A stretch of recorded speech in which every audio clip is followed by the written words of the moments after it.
আসসালামু আলাইকুম। সুপ্রিয় শিক্ষার্থী বন্ধুরা, আজকে তোমরা খুবই চমকিত হবে যে আজকে তোমাদের ক্রসিং দ্য বার এই কবিতাটি আমরা পড়তে যাচ্ছি। তো চলো, তাহলে আমাদের আজকের লেসনটা হচ্ছে 2-3-1 রিড দ্য পোয়েম। কবিতাটি পড়ো। বিফোর দ্যাট, তার আগে read the note on poet, এর আগে কবির উপর যে একটা নোট আছে এটা পড়ো। এই কবিতার লেখকটাকে আলফ্রেড আলফ্রেড লর্ড টেনিসন, ঠিক আছে, টেনিসন, আলফ্রেড লর্ড টেনিসন। তিনি ওই 1809 সাল থেকে 1892 সাল পর্যন্ত বেঁচেছেন। ওয়াজ আ রিনাউন্ড ব্রিটিশ পোয়েট। রিনাউন্ড মানে কি? প্রখ্যাত, খ্যাতি, ঠিক আছে। রিনাউন্ডটা আমরা আগের অধ্যায়গুলোতে পড়েছি, ভোকাবুলারিটা। তাহলে তিনি একজন বিখ্যাত ব্রিটিশ কবি। হি বিকেম ফেমাস, তিনি হয়েছিলেন, খুবই জনপ্রিয় হয়েছিলেন, ফর রাইটিং অ্যাবাউট লাভ, ভালোবাসা সম্পর্কে লেখার জন্য, নেচার, প্রকৃতি সম্পর্কে লেখার জন্য, অ্যান ইমোশন, এবং আবেগিক লেখার জন্য তিনি বিখ্যাত ছিলেন। Now let's read one of his famous poem. তার কবিতাগুলোর মধ্যে খুবই বিখ্যাত একটা কবিতা পড়ি চলো। অন নেচার ক্রসিং দ্য বার। আচ্ছা, প্রকৃতির উপর কবিতা, যার নাম ক্রসিং দ্য বার। কি দেখতে পাচ্ছ ছবিটা আগে দেখো। এটা হচ্ছে, দেখতে পাচ্ছি, হ্যাঁ, সন্ধ্যা ঘনিয়ে এসেছে, সূর্যটা ডুবো ডুবো, পাখিরা কিন্তু নীড়ে ফিরে যাচ্ছে, একটু পরেই কালো আধারে পুরো পৃথিবী ঢেকে যাবে। আচ্ছা, এবার দেখো ক্রসিং দ্য বার। এখানে ক্রস মানে পার হওয়া, তো জানি আমরা। ক্রসিং দ্য বার হচ্ছে কি? বাধা, অন্তরায়, প্রাচীর, হ্যাঁ, এটা। তাহলে ক্রসিং দ্য বার মানে বাধা মারানো, ঠিক আছে। ক্রসিং দ্য বার মানে বাধা মারানো। ক্রস মানে পার হওয়া বা মারানো। আচ্ছা, sunset and evening star. Sunset and evening star, sunset মানে সূর্যাস্ত, হ্যাঁ। এখানে উনি মূলত যা কিছু বুঝিয়েছে এটা হচ্ছে কি, তার মৃত্যুর যে ঘটনা, হ্যাঁ, এবং মৃত্যুর পরবর্তী জীবন, এই সম্পর্কে মূলত কবিতাটি। সানসেট অ্যান্ড ইভিনিং স্টার, সূর্যাস্ত এবং ইভিনিং স্টার মানে কি? সন্ধ্যা তারা, হ্যাঁ। সূর্য ডুবে যাওয়ার সাথে সাথে একটা তারা ওঠে আকাশে, সেটা হচ্ছে কি? উজ্জ্বল নক্ষত্র, এটা হচ্ছে যে evening star. And one clear call for me, one clear call for me, মানে আমার জন্য একটা সুস্পষ্ট ডাক, ঠিক আছে। যেমন দিন শেষে, হ্যাঁ, সারাটা দিন মানুষ অনেক আনন্দ ফুর্তি করে, কিংবা পৃথিবী অনেক জাঁকজমক থাকে, রাতে কিন্তু পৃথিবীটা আবার গুমোট অন্ধকার হয়ে যায়। অর্থাৎ মানুষের জীবনও যে একদিন এভাবে দিনের মতো শেষ হয়ে যাবে, এরপর রাত চলে আসবে, ঠিক আছে। এটা কিন্তু আমরা অনেকেই জানি। আচ্ছা, তো one clear call for me মানে আমার জন্য একটা সুস্পষ্ট ডাক, অর্থাৎ এই প্রকৃতির এই অবস্থাটা দেখে আমি আমার মৃত্যুকে স্মরণ করছি। আচ্ছা, and may there be no, হ্যাঁ, অ্যান্ড এখানে কি দেখো, নো মর্নিং অফ বার, ঠিক আছে। নো মর্নিং অফ বার, এটুকুর অর্থ আমরা কি করি? তো দেখো, মর্নিং অর্থ হচ্ছে কি? ক্রন্দন করা বা বিলাপ করা, হ্যাঁ, আফসোস করা। তাহলে নো মর্নিং অফ বার মানে এই মানে এই যে বাধা, এই অন্তরায়ের কোনো ক্রন্দনই হবে না, হ্যাঁ। অ্যান্ড মে দেয়ার বি, সেখানে নাও হতে পারে, নো মর্নিং অফ বার মানে কোনো, মানে মৃত্যুটা যেন আমার সুন্দর অবস্থায় হয়, হ্যাঁ। মৃত্যুর আগে যেন কোনো, অর্থাৎ এই বাধা, এই যে বাধাটার নাম হচ্ছে মৃত্যু, ঠিক আছে। এই বারটার আগে যেন কোনো আমার মৃত্যু, ক্রন্দন, আহাজারি না থাকে। আচ্ছা, when I put out to sea, when I put out to sea, আচ্ছা, when যখন, I put out আমি নির্বাপিত হই, অর্থাৎ মানে ইহকালীন জগৎ থেকে পরকালীন জীবনের সাথে একেবারে একত্রিত হয়ে যাওয়া, মানে নির্বাপন, এই টাইপের কথা, হ্যাঁ। when I put out to sea, to sea কেন বলেছে কি? ধরো হচ্ছে দুনিয়ার জীবনের তুলনায় কিন্তু পরবর্তী মৃত্যুর জীবনে কিন্তু অনন্ত, অসীম, ঠিক আছে। যার কারণে এটা জাস্ট বলছে আর কি, ওটাকে সাগর হিসাবে। when I put out to sea, অর্থাৎ আমি যখন মৃত্যুবরণ করি, যখন আমি সাগরে পা রাখি, হ্যাঁ, put out to sea। আচ্ছা, বাট কিন্তু, such a tide, এরকম একটা ঢেউ, moving seems asleep, but such a tide অর্থাৎ মৃত্যুর মতো যে এত বড় একটা ঢেউ, ঠিক আছে, মুভিং, বাট দেখো, but such a tide as moving, ঠিক আছে। এত মৃত্যুর মতো এত বড় একটা যে ঢেউ, seems asleep, সিম মানে কি? মনে হওয়া, seems মনে হওয়া, asleep মানে ঘুমন্ত, অর্থাৎ মৃত্যুর মতো এত বড় একটা ঢেউ, এটাও যেন আমার কাছে কিসের মতো মনে হয়?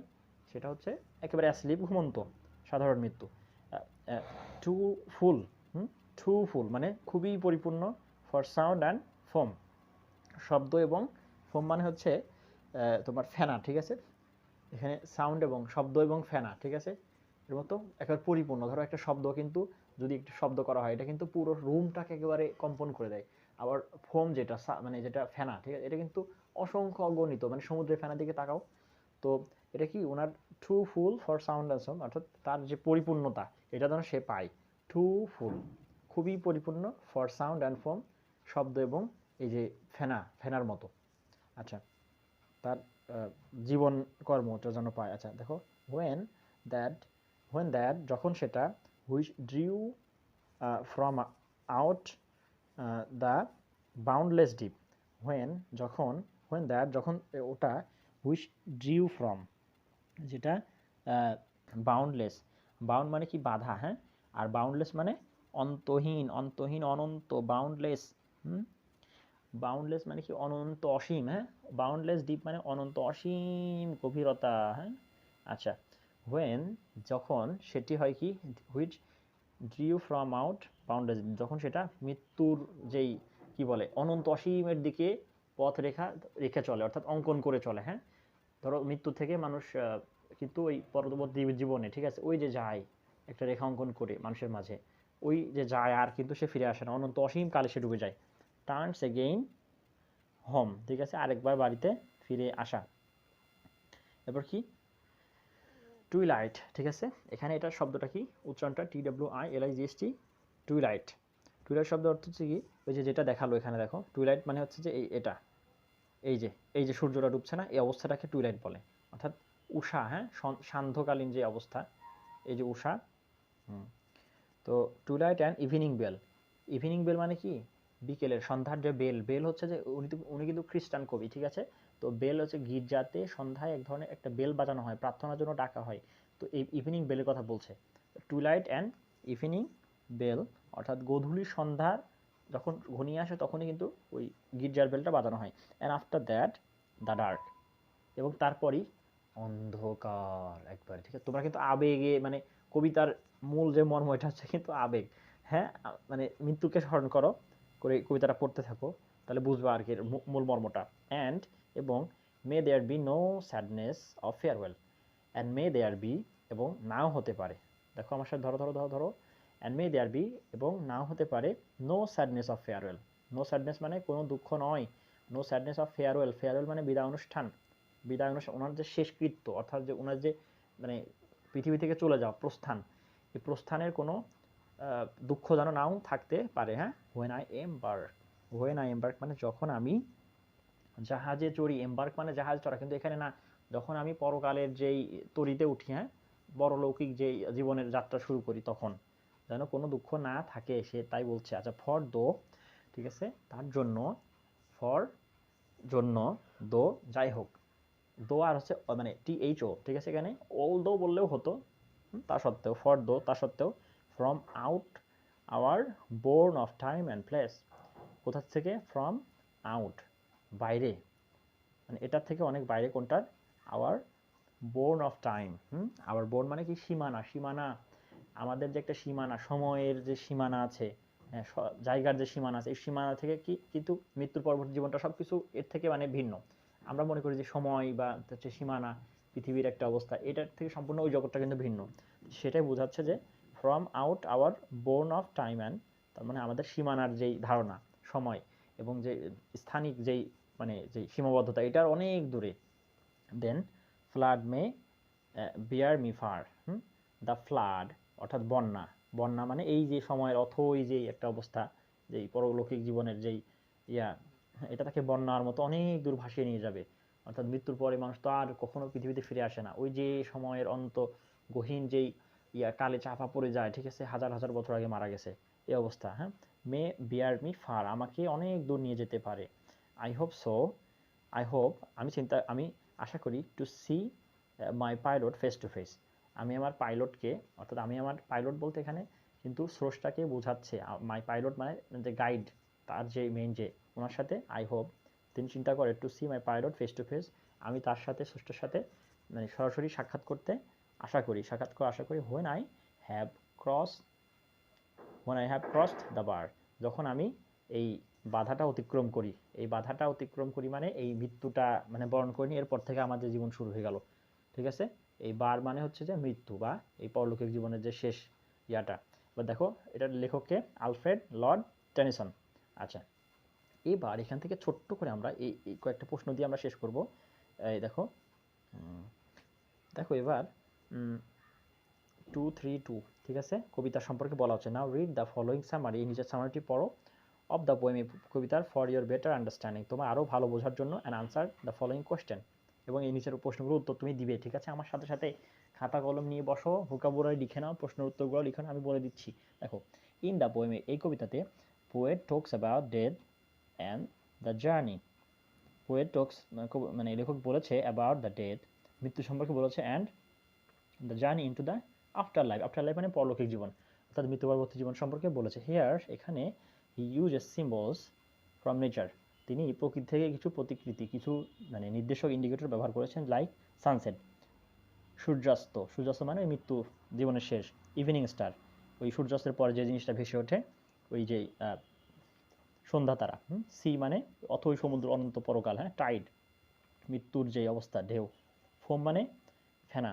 আচ্ছা, এরপরে টুইলাইট মানে গোধূলি বা সন্ধ্যা, হ্যাঁ, ইভিনিং বেল মানে বিকেলের যে ডাক, অর্থাৎ মানে প্রার্থনার জন্য যে ডাকে গির্জাতে, অ্যান্ড ফ্লাড এবং বন্যা, to explain his feeling and ideas, তার আইডিয়া এবং ধারণাগুলোকে ব্যবহার করতে evening star, sea, tide, foam, twilight, evening bell, flood, এই কতগুলো কথা ব্যবহার করেছেন সাহিত্যিক মানে।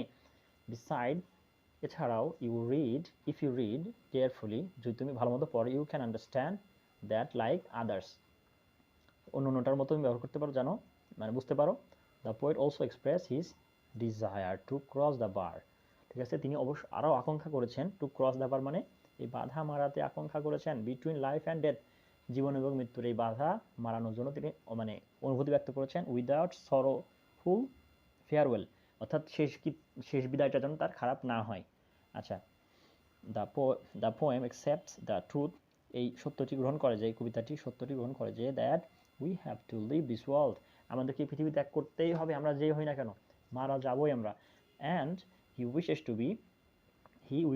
টু বি কাম, এবং তিনি শান্তিতে থাকতে চান, শান্তির আশা করেন, and peaceful in the face of mortality, মানে মরণ, এই যে মৃত্যু, এখানে এই সময়টাতে বা মৃত্যুর মুখোমুখি তিনি যেন প্রশান্তিতে থাকতে চান এবং শান্তির সাথে তিনি মরতে চান, মৃত্যুকে শান্তির সাথে আলিঙ্গন করতে চান। দেখো, তো এখানে এই যে কয়েকটা প্রশ্নের উত্তর ঝুট করে আমরা দিয়ে দেবো। What is the poem about, এর মধ্যে থেকে তোমরা বের করো। The poem is about, the poem talks about, বা the poem is about death and the journey into the afterlife, ব্যাস শেষ, উত্তর এখানে শেষ। আচ্ছা, এবার দেখো বি নাম্বারে, have you found any symbol in the poem, yes, if yes, what is those, yes I have found symbol in the poem, ঠিক আছে। এবার দেখো এটা কোনটা, এই যে I have found the many symbol from the poem, like sunset, evening star, sea, tide, foam to light, evening whale, flood, এই যে এইগুলা, ঠিক আছে। আচ্ছা, এবার দেখো 3 নম্বরে, what do the symbol sunset and the evening clear call mean in the poem? What do the symbol, ঠিক আছে, এই সিম্বলের অর্থ কি? সানসেট অ্যান্ড ইভিনিং, সানসেট মানে কি সূর্যাস্ত, অর্থাৎ মৃত্যু, জীবনাবসান, অ্যান্ড সানসেট অ্যান্ড ইভিনিং মানে কি জীবনের শেষ, ঠিক আছে, এটার অর্থ হচ্ছে এটা। তাহলে তুমি বলবা যে sunset and evening means the last moment of life, অথবা the death, and clear call মানে that death is a obligatory thing in our life, okay, clear call means that, ঠিক আছে, ওকে। ডি নাম্বারটা দেখো, ডি নাম্বারটা কি বলছে, ডু ইউ থিঙ্ক, তুমি কি মনে করো, symbol helps the poet to express his ideas in a better way, এই সিম্বলগুলা, এই যে এখানে অনেকগুলো সিম্বল ব্যবহার করেছে, হ্যাঁ, sunset, evening star, sea, tide, twilight, evening bell, এই সবগুলা কি কবিকে আরও সুন্দরভাবে অর্থ প্রকাশে সাহায্য করেছে? হ্যাঁ, তুমি বলবা, কি লিখবা, ইয়েস আই থিঙ্ক, ঠিক আছে, the symbol helps the poet to express his ideas in a better way, ব্যাস। এবার লিখো is, yes, explain with an example, ঠিক আছে, তুমি এক্সাম্পলে কি লিখবা, for example, poet said that and one clear call for me, ঠিক আছে, here the poet mentioned his death, ঠিক আছে, and clear call means the obligatory thing in our life, that is death, ব্যাস, এতটুকু দিলে আশা করি তোমাদের হয়ে যাবে। এই পর্যন্ত ছিল তোমাদের কবিতার উপর সমাধান। কোনো প্রশ্ন থাকলে করতে পারো, অবশ্যই ভালো মতো উত্তর দিয়ে চেষ্টা করব। সে পর্যন্ত সকলে আজকের মতো ভালো থাকো। সালামু আলাইকুম।